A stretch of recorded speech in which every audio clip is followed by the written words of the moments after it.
Hello students, तो कैसे हैं आप लोग। मुझे तो लग रहा है सब लोग अच्छे ही होंगे, क्योंकि कोई रिप्लाई देता ही नहीं है कि हम लोग ख़राब हैं। वैसे भी मैं उम्मीद करता हूँ कि आप लोग घर बैठे बैठे खाते हुए खूब मोटे भी हो गए होंगे, और घर से बाहर ना निकलने की वजह से सनलाइट तो आप लोगों के फेस पर पड़ती नहीं होगी, तो गोरे भी हो गए होंगे। 2 वजह हो गई आप लोगों की। एनीवेज़, और एक न्यूज़ मैंने ये भी सुना, कल इंडियन गवर्नमेंट ने टिकटॉक को बैन भी कर दिया है। तो मुझे ऐसा लग रहा है कि कुछ स्टूडेंट्स टिकटॉक छोड़कर अब स्टडी की तरफ कॉन्शियस होंगे, कंसंट्रेशन भी लगाएंगे।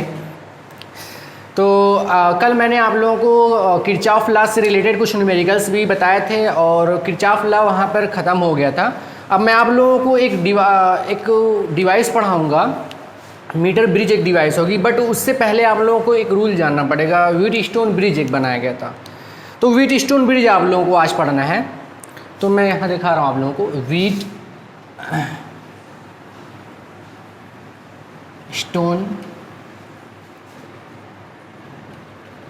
ब्रिज। व्हीटस्टोन ब्रिज क्या होता है?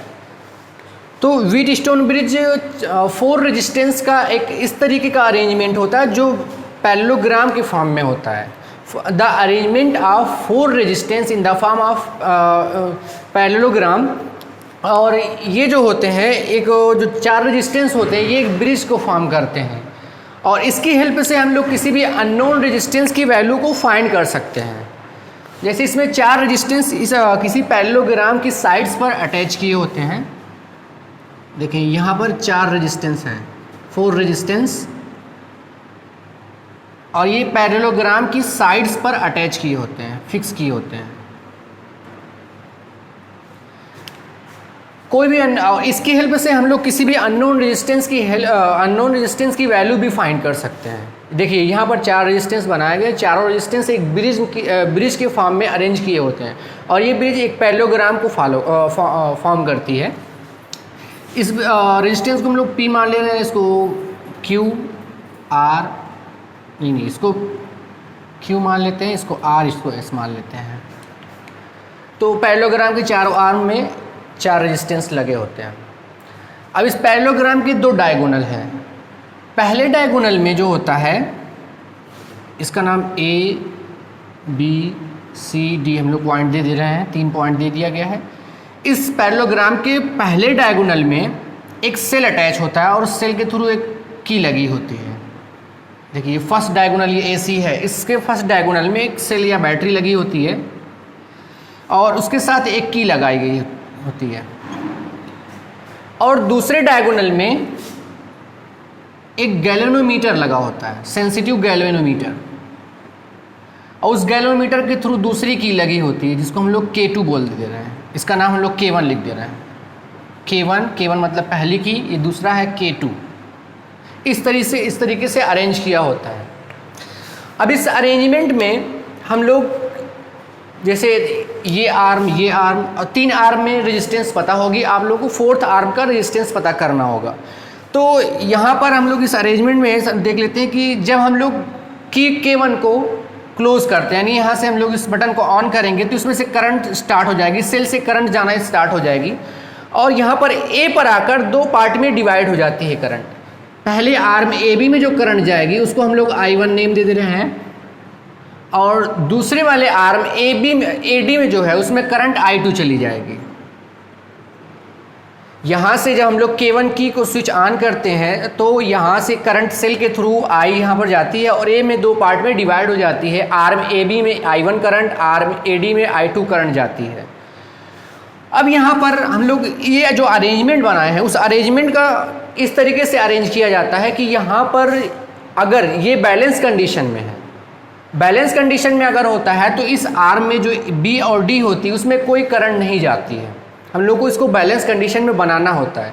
तो इस आर्म में कोई करंट नहीं जाती है, तो जब इस आर्म में कोई करंट नहीं जाएगी बैलेंस कंडीशन में, तो यहाँ से करंट I1 जाती है, और फिर यहाँ से I1 इसमें भी चली जाती है, यानी इस आर्म में BC हो जाता है, BC आर्म में भी करंट I1 चली जाती है।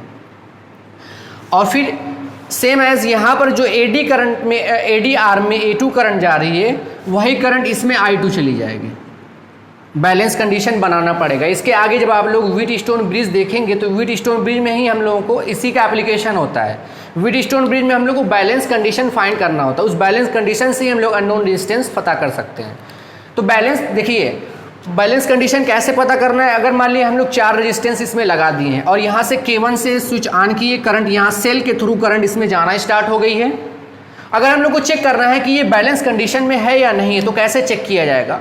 जब हम लोग यहाँ पर जो K2 स्विच लगी है इसको हम लोग प्रेस करेंगे तो इसमें भी करंट आना स्टार्ट होगी या नहीं, यही चेक करना है। जो हम इसमें K2 को हम लोग स्विच ऑन करेंगे तो देखेंगे गैलोनोमीटर की जो एरो है उसमें कोई डिफ्लेक्शन नहीं होगा। गैलोनोमीटर इस तरीके से होता है, जी लगा होता है, इसमें एरो लगी होगी और इस गैलोनोमीटर में ये जो होगा जीरो वाला पार्ट यहाँ होगा तो इसमें कोई डिफ्लेक्शन नहीं होगा। इसका मतलब ये बैलेंस कंडीशन में हो जाएगा, कोई भी डिफ्लेक्शन नहीं होगा। यही चेक करना। अगर डिफ्लेक्शन हो रहा है, अगर लेफ्ट साइड में डिफ्लेक्शन हो गया तो भी अनबैलेंस है, राइट साइड में चला गया तो भी अनबैलेंस है। हम लोग को ये चेक करना हो गैलोनोमीटर में कोई डिफ्लेक्शन नहीं होना चाहिए। अगर डिफ्लेक्शन नहीं है तो ये जो अरेंजमेंट है वो बैलेंस कंडीशन में होता है। अब यहाँ पर हम लोग देख रहे हैं, इसको जब सॉल्व किया जाएगा तो सॉल्व करते वक्त इसमें हम लोग देख रहे हैं 2 लूप बन रहे हैं। इसमें भी किरचॉफ लॉ अप्लाई किया जाएगा। पहला लूप ये है और दूसरा लूप ये है। किरचॉफ लॉ को बहुत अच्छे से मैंने 2 दिन में आप लोगों को 2 लेक्चर दिया। दोनों लेक्चर में आप लोगों को साइन कन्वेंशन के अकॉर्डिंग आप लोगों को समझा दिया था कि लूप कैसे सॉल्व किया जाता है। तो हम लोग इसको सॉल्व कर रहे हैं। इन लूप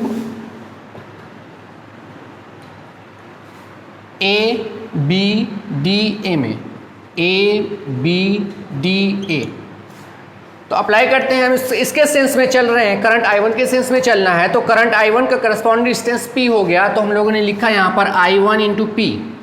सेम डायरेक्शन होने की वजह से मैंने आप लोगों को बताया था अपने रूल के अकॉर्डिंग, सेम डायरेक्शन की वजह से हम लोग सेम सेंस में जो होता है उसके लिए हम लोग निगेटिव पुट कर देते हैं। निगेटिव हो गया। अब उसके बाद इसमें तो कोई करंट जानी नहीं है, इसी करंट जीरो है क्योंकि ये बैलेंस कंडीशन में है, पहले ही बता दे रहे हैं। अगर बैलेंस कंडीशन में नहीं होगा तो उसमें कोई करंट IG चली जाएगी, इसको हम लोग गैलोनोमीटर की करंट कहते हैं। बट ये ऑलरेडी बैलेंस कंडीशन में, इसलिए IG की वैल्यू जीरो मानी गई है। फिर उसके बाद इस टर्म में आते हैं तो हम लोग इसके सेंस के अगर अकॉर्डिंग चलेंगे तो ये सेंस इस डायरेक्शन में जा रहा था, करंट I1 का डायरेक्शन इधर था और ये I2 है उसके जस्ट अपोजिट डायरेक्शन में आ रहा है। तो अपोजिट डायरेक्शन की वजह से हम लोग I2 का जो वैल्यू साइन लेंगे वो प्लस हो जाएगा। तो हम लोग यहाँ लगाएंगे plus I2 corresponding resistance R और इसमें कोई सेल इज इक्वल टू 0 और कुछ नहीं इसमें। देखिए अगर ये इसकी करंट हम लोग IG ले सकते हैं, इसके लिए टेंशन ना लीजिए। अगर इसमें करंट ऐसे गई, सपोज दैट IG ले लिया और इसका रेजिस्टेंस हो गया तो हमने ऐसे लगाया सेम सेंस की वजह से। मैं बता दे रहा हूँ आप लोगों को, यहाँ से गया सेम सेंस था माइनस साइन, फिर यहाँ पर आएंगे सेम सेंस IG मिलेगा तो हम लोग यहाँ लिख देंगे माइनस IG इंटू उसका गैलोमीटर का रेजिस्टेंस कैपिटल G। फिर यहाँ पर आएंगे अपोजिट सेंस होने की वजह से ये जो हो जाएगा प्लस हो जाएगा I2 into R is equal to 0।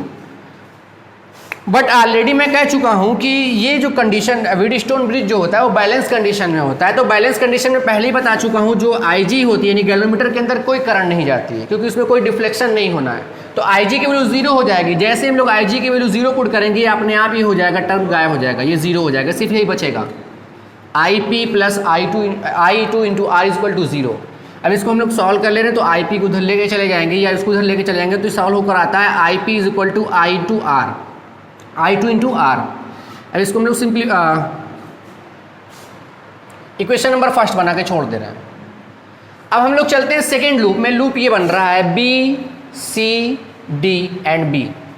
In second loop B C D B में फिर वही लूप रूल अप्लाई, किरचॉफ का लॉ अप्लाई करेंगे तो हम लोग चलेंगे I2 के सेंस में I1 के सेंस में ऐसे से चलना है तो I1 के सेम डायरेक्शन में क्यों मिल जा रहा है सेम सेंस में। तो आप सेकेंड लूप में चलते हैं B C D B में तो वही किरचॉफ का लूप रूल अप्लाई किया जाएगा। तो हम लोग अप्लाई करते हैं तो अब की बार हम लोग इसी के करंट के सेम सेंस में चलना है तो हम लोग अप्लाई करेंगे I1 corresponding resistance capital Q, same sense की वजह से माइनस साइन, फिर उसके बाद इस डायरेक्शन में आ रहे हैं। देखिए करंट का सेंस I1 का सेंस इधर होना चाहिए, इधर ही जाए, बट I2 अपोजिट डायरेक्शन में जा रही है तो अपोजिट डायरेक्शन के लिए प्लस साइन लगाया जाएगा I2 इंटू S। फिर यहाँ पर वही चीज़, इस ब्रांच में कोई करंट आ नहीं रही है। IG की वैल्यू पहली लाइन में बता दिया था, उसकी वैल्यू 0 हो जाएगी क्योंकि ये बैलेंस कंडीशन में है। तो बैलेंस कंडीशन में इस ब्रांच में इस बी और डी वाली आर्म में कोई करंट नहीं आएगी, कोई डिफ्लेक्शन नहीं हो रहा है, बैलेंस कंडीशन में है। तो इज इक्वल टू 0 और इसमें कुछ नहीं है। इसको सॉल्व करेंगे तो आएगा I1Q is equal to I2S। Equation number second बना लिया। अब फर्स्ट इक्वेशन को सेकेंड इक्वेशन से डिवाइड कर देते हैं तो हमारा आ जाता है I1P upon I1Q is equal to RI2 upon I2S। I2 cancel, I1 cancel और हम लोग को रिजल्ट मिल गया P upon Q is equal to R upon S। एक सिंपल सा फार्मूला होता है व्हीटस्टोन ब्रिज का और ये आ गया। अब इसमें देखें, जानते क्या, इसमें एक चीज़ और है कि ये R क्या है। R जो होता है नॉन रेजिस्टेंस होता है, इसलिए हम लोग R को where R is known resistance, R की वैल्यू पता होती है और S की वैल्यू हम लोग को पता करना होता है। S इसको हम लोग अननोन रेजिस्टेंस कहते हैं।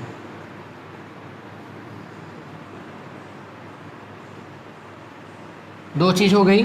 और P अपान Q की जो वैल्यू होगी उसको हम लोग रेशियो आर्म कहते हैं, इसको हम लोग रेशियो आर्म बोलते हैं। यानी P upon Q is equal to, इसको हम लोग कहेंगे रेशियो आर्म या हम लोग कहते हैं कि रेशियो रेजिस्टेंस, जो भी हो इसकी हेल्प से पता चल जाएगा। अब इसमें देखिए P अपान Q, अब हम लोग जो इसको इसमें वैल्यू दी रहेगी और R की वैल्यू रेजिस्टेंस बॉक्स के थ्रू हम लोग को पता चल जाएगी। S की वैल्यू अननोन रेजिस्टेंस रहेगा, उसकी वैल्यू हम लोग पता कर सकते हैं। अब हम लोग इसमें आगे देख रहे हैं कि अगर ये जो अरेंजमेंट है व्हीटस्टोन ब्रिज का, अगर ये बैलेंस कंडीशन में है तो बैलेंस कंडीशन होने की वजह से अगर हम लोग सेल और गैल्वेनोमीटर को एक दूसरे में इंटरचेंज कर देते हैं तो इंटरचेंज करने पर भी कोई इफेक्ट नहीं पड़ता, इस पर कोई इफेक्ट नहीं पड़ेगा। यानी देखिए जो सेल लगा था वो AC डायगोनल में लगा हुआ था और गैल्वेनोमीटर BD डायगोनल में लगा हुआ है और ये जो अरेंजमेंट है वो बैलेंस कंडीशन में है। तो अगर हम लोग यहाँ से सेल हटाकर यहाँ लगा दें और गैल्वेनोमीटर को यहाँ लगा दें तो इस पर कोई इफेक्ट नहीं पड़ता है। तो रिजल्ट ये निकलता है जो AC आर्म है और BD आर्म है, इनको हम लोग एक नेम देते हैं जिसको हम लोग कहते हैं conjugate arms.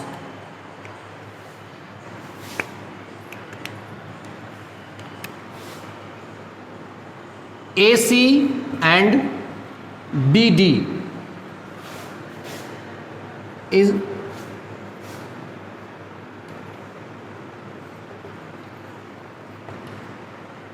Arm, conjugate arm कहते हैं।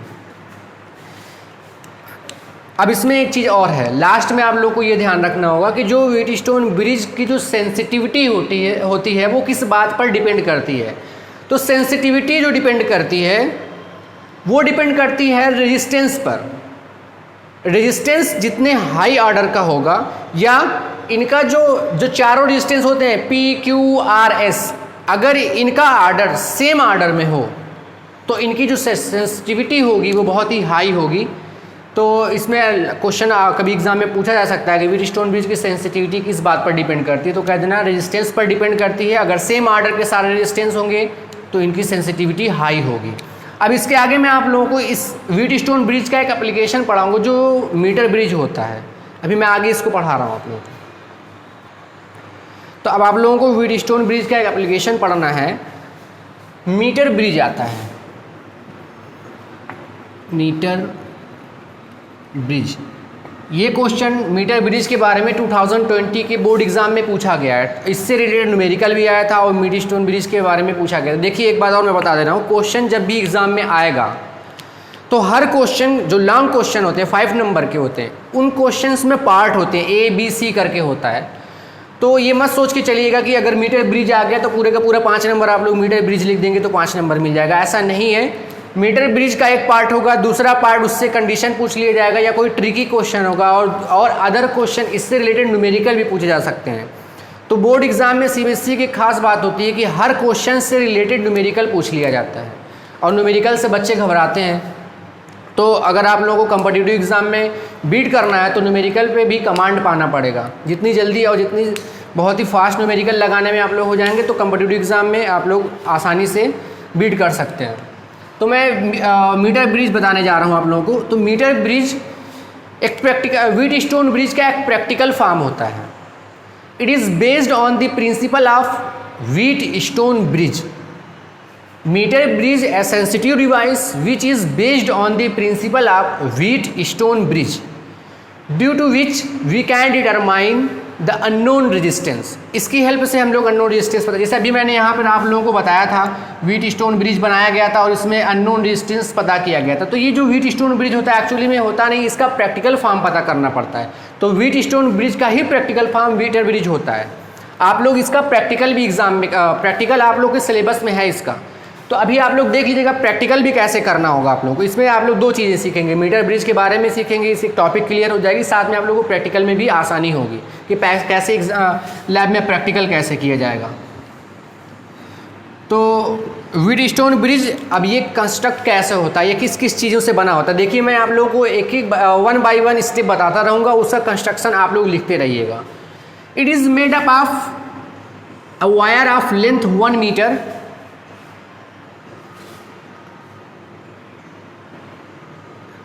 एक वायर है AC जिसकी लेंथ 1 मीटर होती है। और ये वायर किस चीज़ से बना होता है, कभी कभी एग्जाम में पूछ लिया जाता है व्हीट स्टोन ब्रिज का, जो एग्जामिनर पूछता है व्हीट स्टोन ब्रिज का जो वायर है वो किस चीज़ का बना होता है। तो इसमें ये वायर होता है मैग्नीन या कॉन्स्टेंटाइन का बना होता है। और ये जो वायर होता है यूनिफॉर्म होता है, इसका जो एरिया होगा हर जगह पर यूनिफॉर्म होगा। तो थिन वायर होता है, ये एक बार और बता रहा हूँ कॉन्स्टेंटाइन या मैग्नीन का बना होता है और इसकी लेंथ 1 मीटर होती है। वो मैं बाद में बना दूंगा।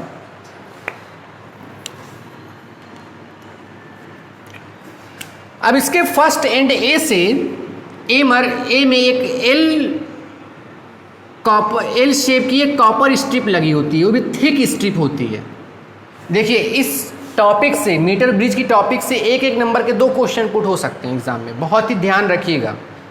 पहला क्वेश्चन वाइवा में पूछा जा सकता है, एग्जाम में पूछा जा सकता है कि ये वायर किस चीज़ का बना होता है, कॉन्स्टेंटाइन और मैग्नीन, या तो कॉन्स्टेंटाइन का होगा या मैग्नीन का होगा।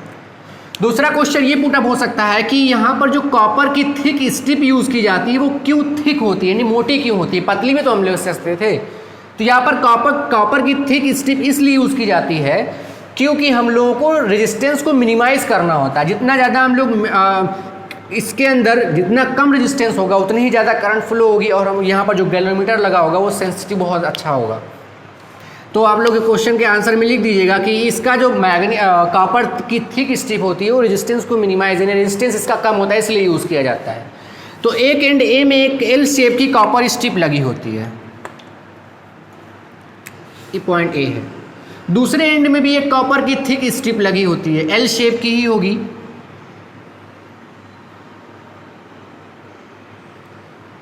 और इनके बीच में एक गैप होता है। अब इनके गैप के बीच में एक थर्ड कॉपर स्ट्रिप लगी होती है, देखिए मार्कर चल नहीं रहा है। इनके बीच में एक कॉपर की थिक स्ट्रिप लगी होगी और दोनों साइड में छोटे छोटे गैप छोड़ दिए जाएंगे। अब एक चीज़ और, इस वायर के सामने एक मीटर स्केल लगी होगी, 1 मीटर, ये मीटर स्केल होगी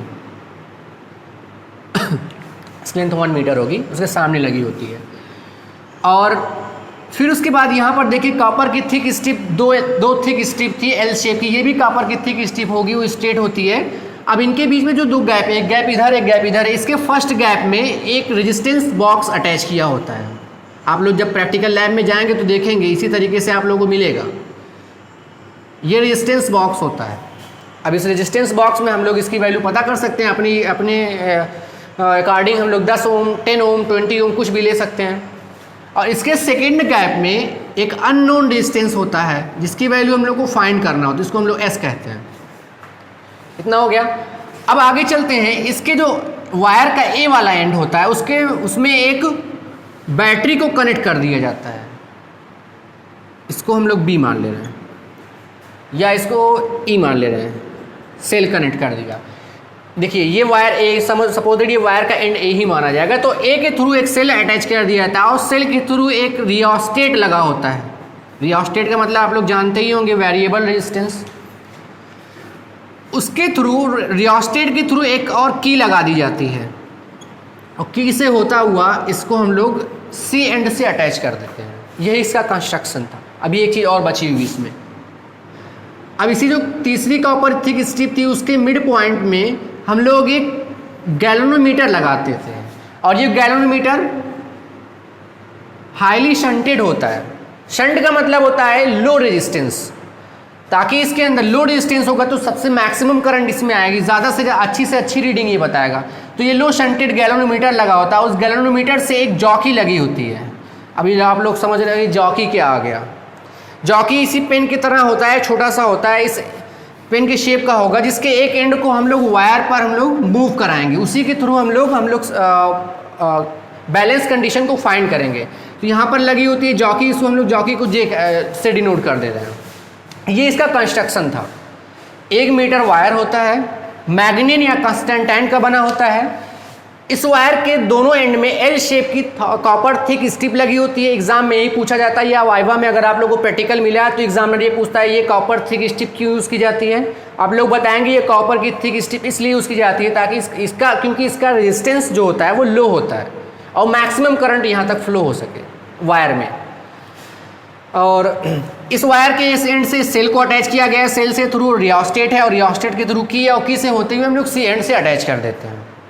अब हम लोग को देखिए प्रैक्टिकल भी समझ एग्जाम में आप लोग को प्रैक्टिकल भी इसी तरीके से करना होगा। अब हम लोग क्या करेंगे, ये जो है रेजिस्टेंस बॉक्स है, इस रेजिस्टेंस बॉक्स की वैल्यू आप लोग रेजिस्टेंस जो होगा वो नोन होगा। इसको हम लोग पहले ही बता दिया था व्हीटस्टोन ब्रिज में। ये नोन रेजिस्टेंस होता है, ये अननोन रेजिस्टेंस होता है, इसी की वैल्यू फाइंड करना होता है। और अभी हम लोग यहाँ पर 2 रेजिस्टेंस और बाकी पी और क्यू बचा हुआ है, उसको कैसे फाइंड किया जाएगा या हम लोग क्या करेंगे कैसे।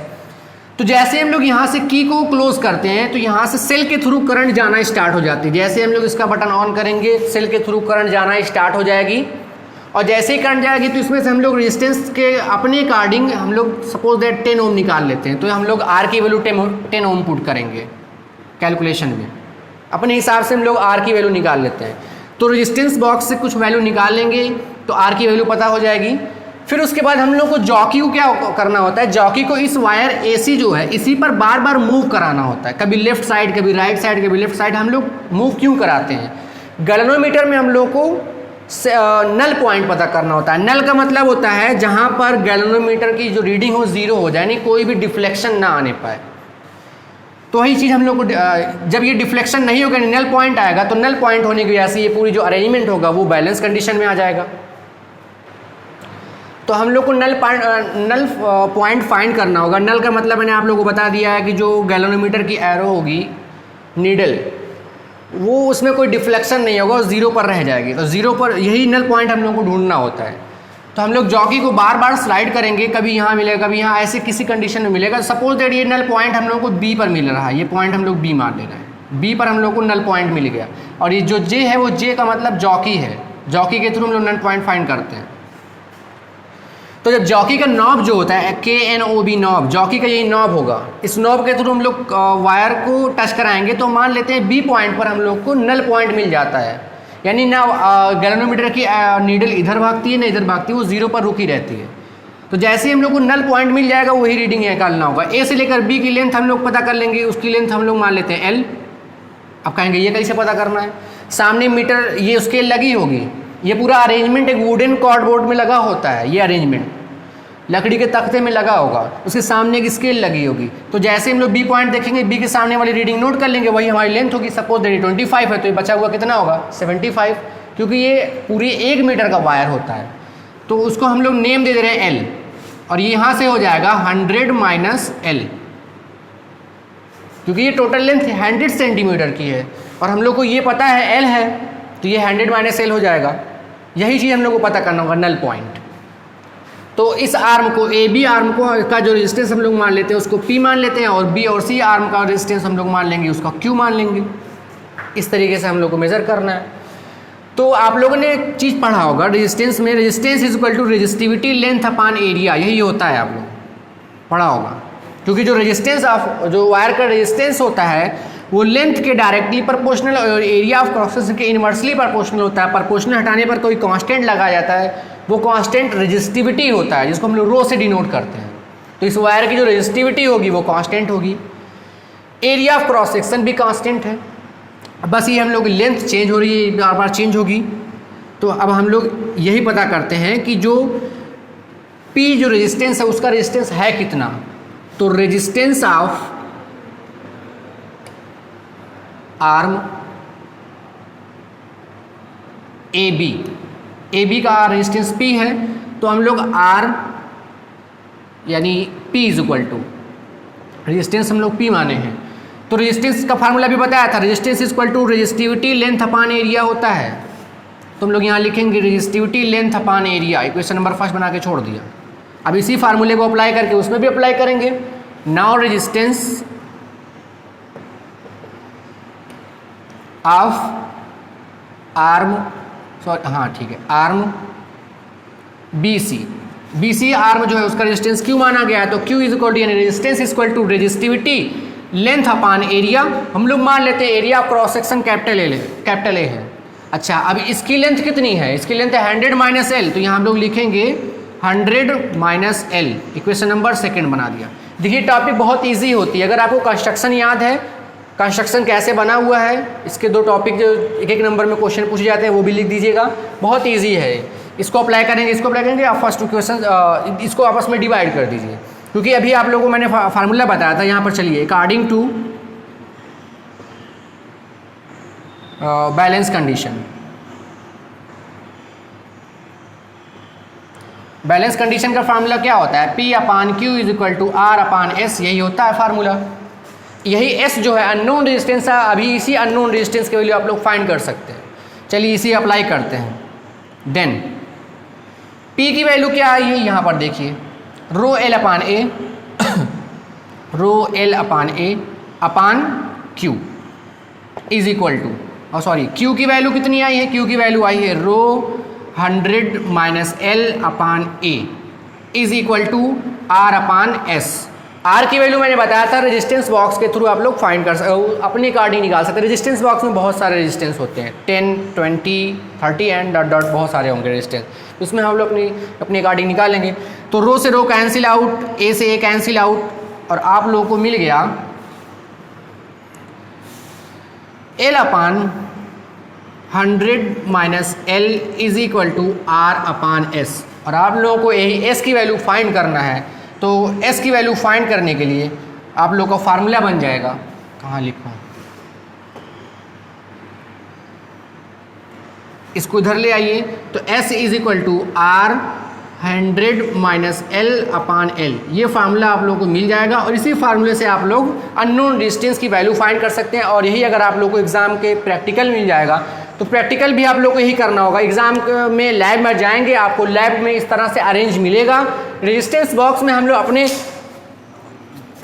अपनी लेंथ, अपनी सुविधा के अकॉर्डिंग अनुसार हम लोग रेजिस्टेंस बॉक्स से रेजिस्टेंस निकाल लेंगे। सपोज दैट ये 10 ओम का है, तो हम लोग यहाँ R की वैल्यू 10 पुट कर देंगे।